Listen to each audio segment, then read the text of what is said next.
Hello, welcome back to season 2 of Socially Unapologetic.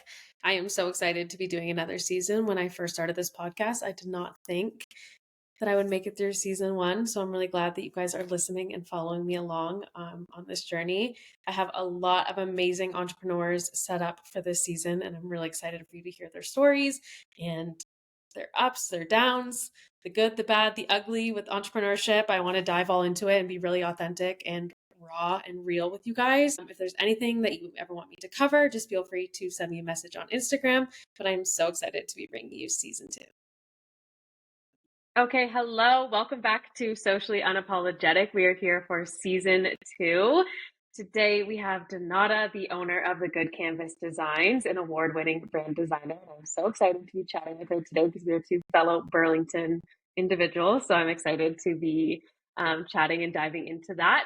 As you guys know, I start all of my shows with a 2 truths and 1 lie. So I'm going to put Donata on the spot here and ask her for 2 truths and 1 lie. Once you give it to us, then at the end, we'll come back and then we'll give everybody some time to get to know you, and then we'll give the answers then. Okay, great. Hi, thank you so much for having me. I'm really excited. Go Burlington, but truth and a lie. Okay. Um, let's start with, I speak 3 languages. I have lived in 5 countries, and I have never had a cup of coffee in my life. Okay, I love that. All right, so we'll remember those and then we'll recap at the end of the episode just so everybody can get to know you and Great. dive into it. So let's get started. I want to hear all about you and how you started with your business. So tell us a bit about your journey and how you became to be the entrepreneur that you are today. Okay, great. Okay, this starts, I guess, probably 20 years ago. So I actually started my career in architecture.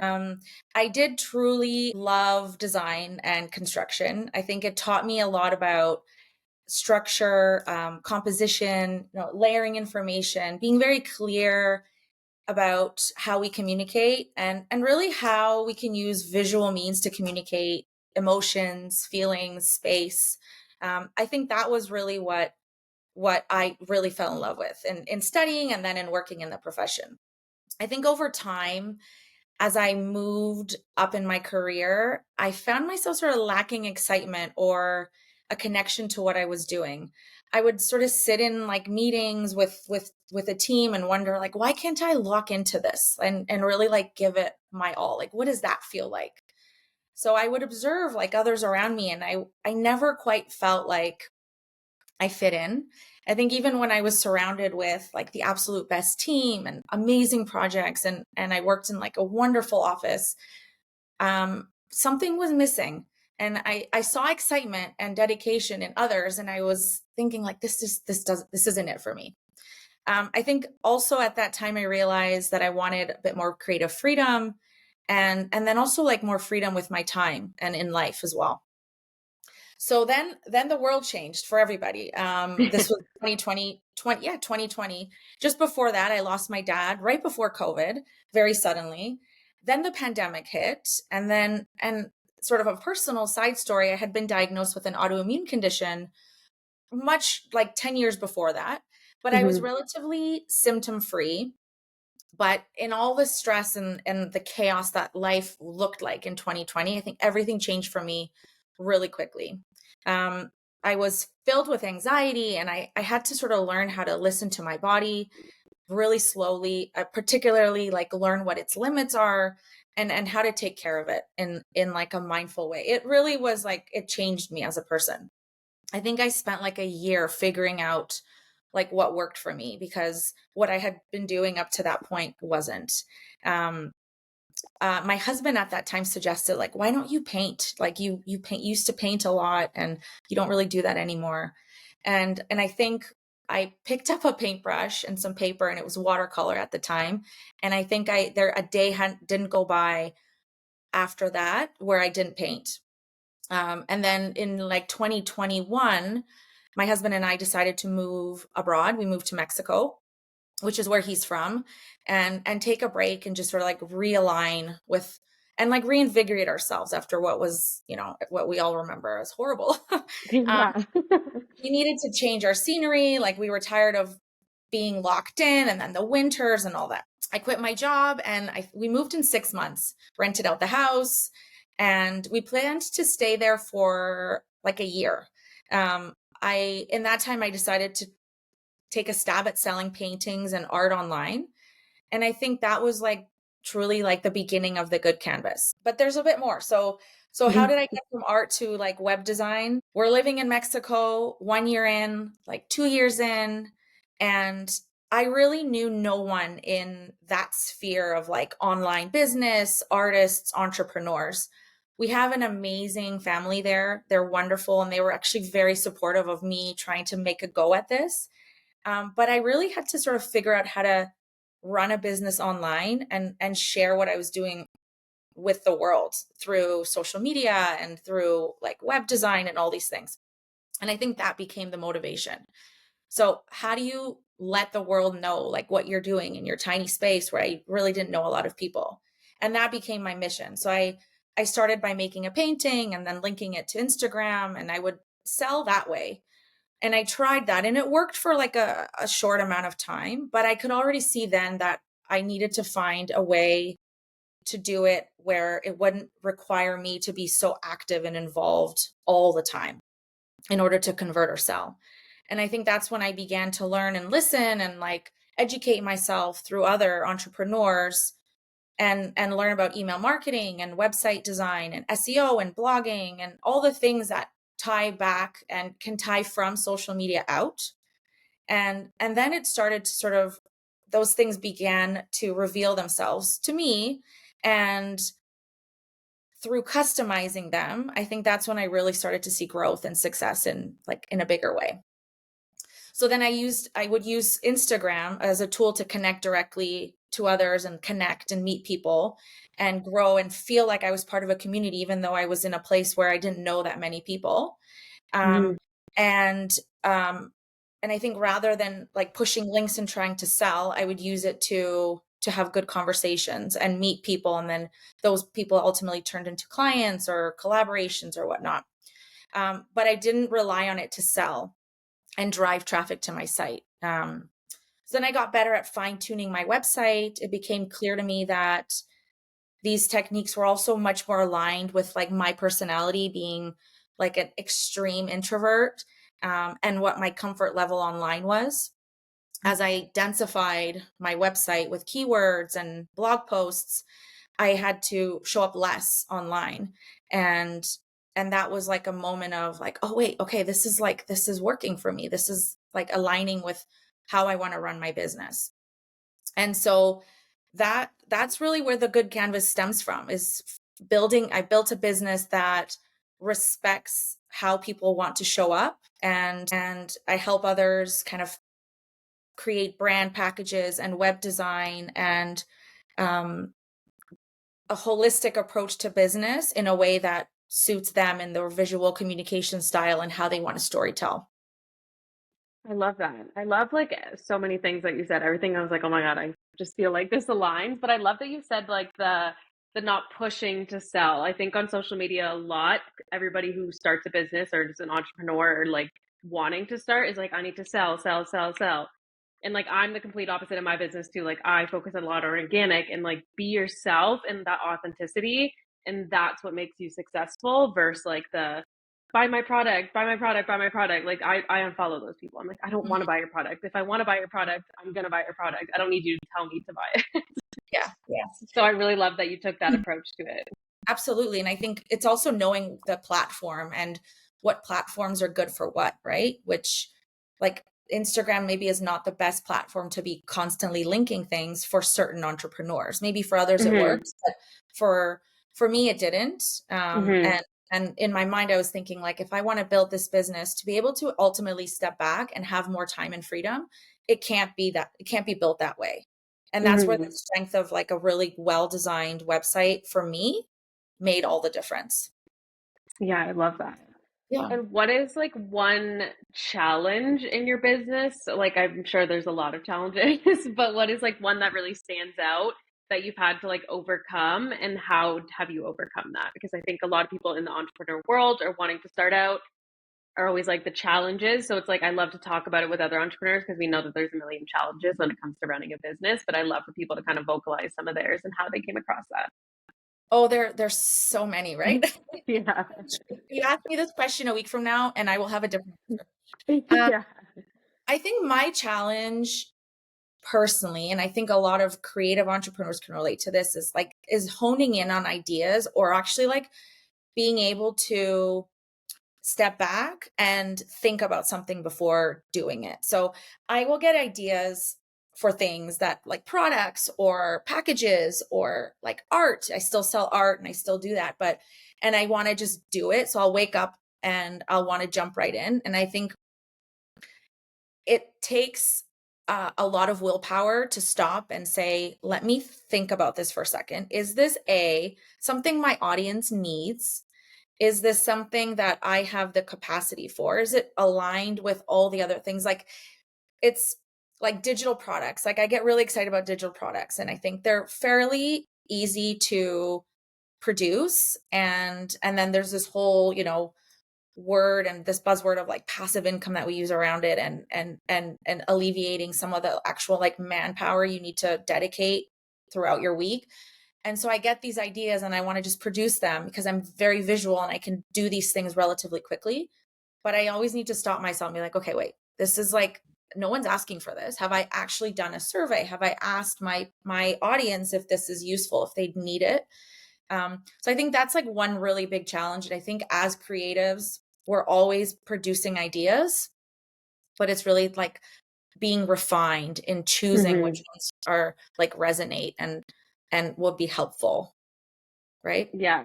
I think, like you said, as creatives in our head 24/7, I think there's a million ideas. And it's like, what idea do you actually like take out of your head and be I like, know. now I'm going to run with this? Because not everything is going to work. But you also don't want to put all that time and effort into like doing something and being like, it fails. And then it's like a setback. But as creatives, like you said, like you constantly are thinking of what's next, what's next. And the world of social media is always changing. So you're always thinking about that as well for your business and like, what can I do? How can I help my audience when this is changing? Or like, for example, with social media, you probably saw like reels really popped off and video became like the way of social media and every business had to adjust to that. And it's kind of like people who don't know social media, they're starting with those carousels and posts and now they have to adjust their whole business to a video platform. So it's like always trying to think of those different ways. Yeah, yeah, absolutely. Hmm. What has been the biggest reward in your business? So we'll kind of flip that question. What has been like the biggest reward for you? What makes you the most fulfilled on your day to day?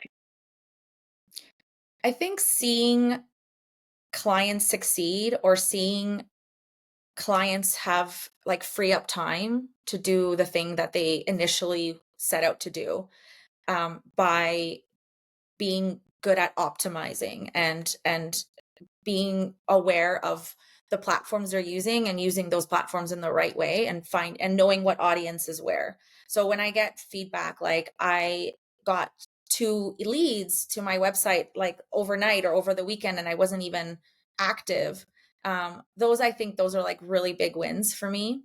I think on a personal level, wins are like having the ability to decide what I do and when I do it, and when I need to stop and when I can push hard. Having the ability, like having the freedom to make those decisions, I think is like, I mean, that's like the definition of success for me personally. Mm-hmm. And just being so passionate and connected to what I'm doing, I think is also a, one of the big wins, because I didn't feel that in the past, and I always yearned for it. And I always was curious why, like, what does it feel like to just really love, truly love what you're doing? And having that every day is wonderful, you know? Yeah, I love that. Yeah. What is like your biggest like for women in business specifically, because I love to like kind of tailor it down to this. What is something you would tell like a fellow woman or mom looking to like find her passion or like find that spark that you kind of like are feeling now? Like Oh, I was literally having this conversation over Mother's Day yesterday with another really good friend of mine who's an entrepreneur. Um, okay, so it for women, I think it's really easy for us to say, or to like articulate what we want, like I can tell you I want this and I want to achieve these goals, and these are the things that I want to do this year and in 5 years and in 10 years. But I think it's really hard to say express what we don't want. And I think that's because we're afraid to disappoint people, um, and miss out on an opportunity. So learning to say no, we hear this all the time, but I think learning to say no is a big one. Mhm. And I think we're sort of programmed, not everyone, but most of us, I think, are programmed to just do it. And me personally, I come from like a family of my parents were immigrants. I'm an immigrant, and they taught me to sort of engineer my way through life. They were really good at coming up with ideas and just acting on them.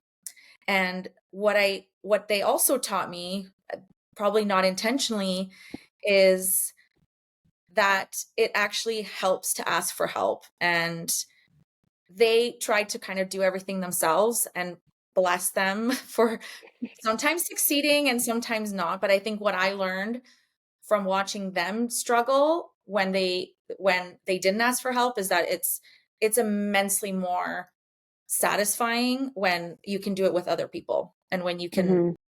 ask for help and be able to delegate and relinquish a little bit of work and control. Mhm.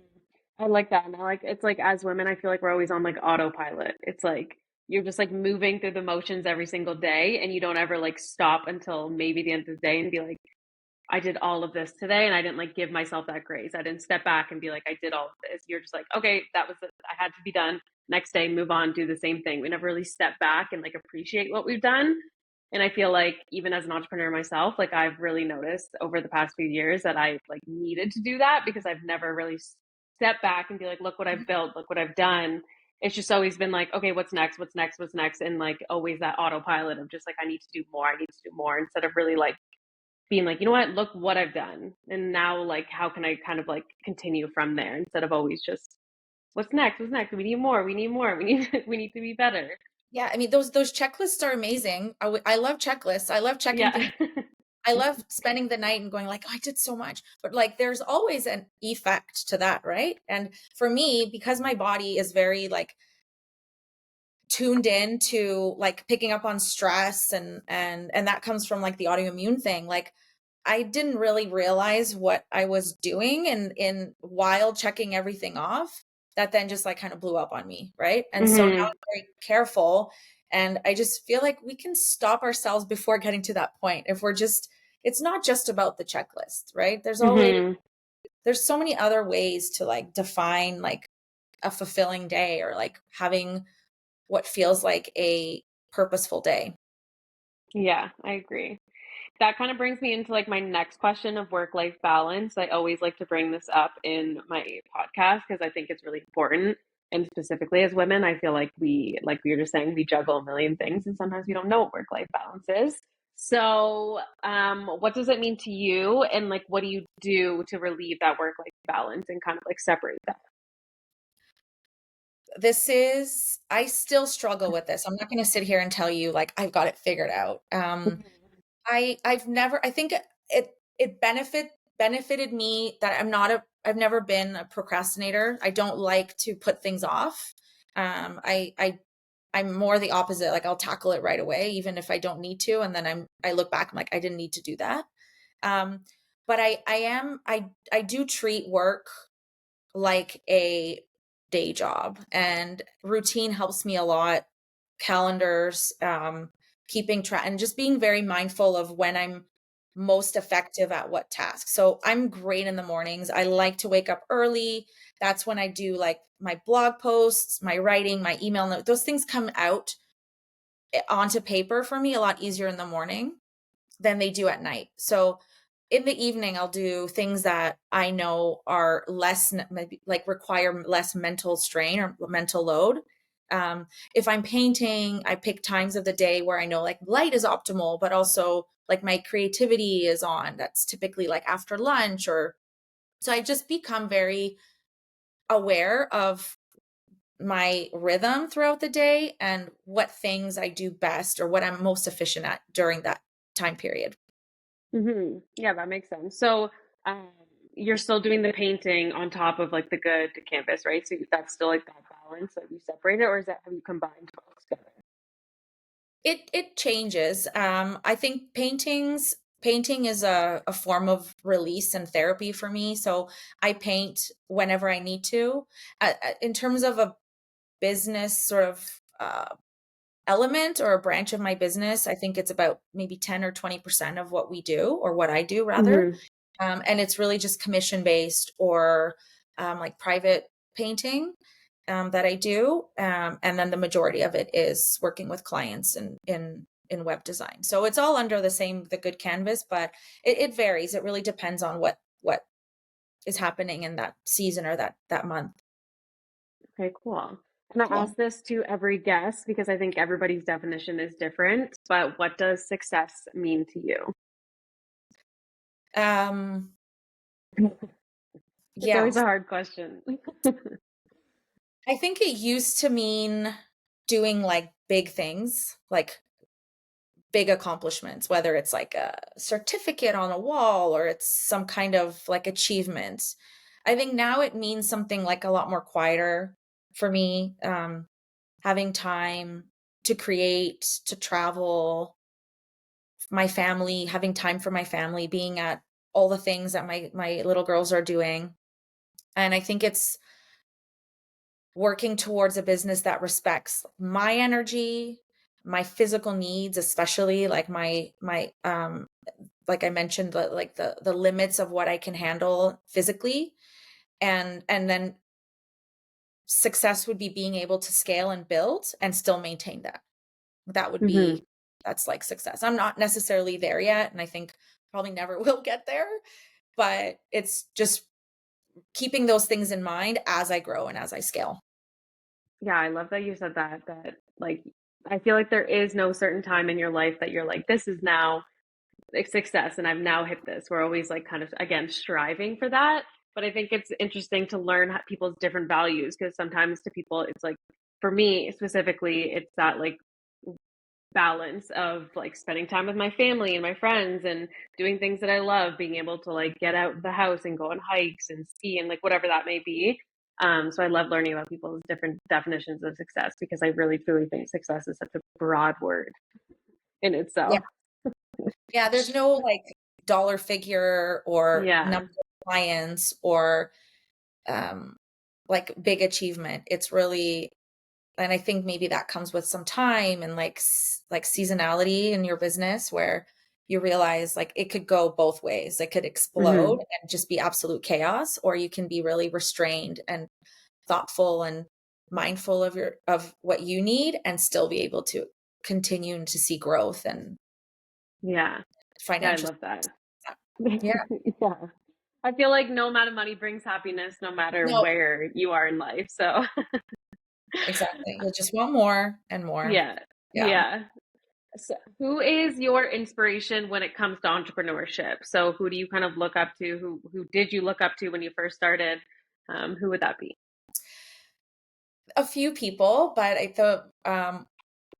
my husband is amazing at being like the logical, practical side of things for me. I think I'm being a creative, I'm like very emotional about things and I make kind of impulsive decisions. I think he's great at providing me with the resources that I need, or like, hey, you should read this book. I read that. Like he's just very calm and stops me from like spiraling when Yeah. I get nuts. The other person I would say is my mom. She is wonderful at getting things done. She's where I get this thing of like I have an idea and then 20 minutes later she's at Home Depot buying, drywall and 2x4s, and she's like renovating a bedroom. So I get that from her. It's incredible watching her. Like she's 70 and I think she's busier than ever. And then my best friend Olivia as well. She is an amazing entrepreneur. She's one of the most resourceful, I think, and determined people that I know. And she's taught me a lot, not just about how to run a business and all the little components, but really how like what success looks like, and how it can kind of just creep up on you, and how to have and be hopeful and be smart about decisions and like believe in yourself. So I love those that. three, I would say. I love that. No, that's amazing. I appreciate you coming on today and giving us insight into your world as an entrepreneur.